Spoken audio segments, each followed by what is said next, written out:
মানুষ একজন, কিন্তু উনি তার দুই নারীর সাথে ভিন্ন ছিলেন।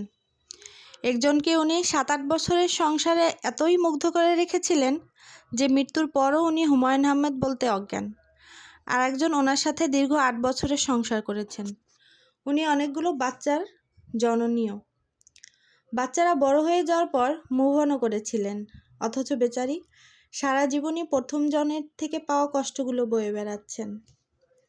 দুই নারীকে একসাথে নিয়ে বসেন, দেখবেন শাহন আহমেদ আর গুলতিকিন আহমেদের সম্পূর্ণই দুজন ভিন্ন ধারণা পোষণ করবে।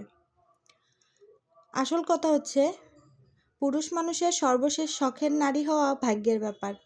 সর্বশেষ শখের নারীর কাছে 55 বছরের 18 বছরের তরুণের মতো আচরণ করবে। ওই যে বেডা মানুষ বলে কথা, সে যে কি চায় আর কাকে চায়, কখন চায়, সেটাই বোঝা মুশকিল। তার শখের নারী হওয়া আসলেই ভাগ্যের ব্যাপার। কাউকে এক আকাশ পরিমাণ ভালোবাসা দেয়, আর কাউকে এক সমুদ্র পরিমাণ কষ্ট দেয়।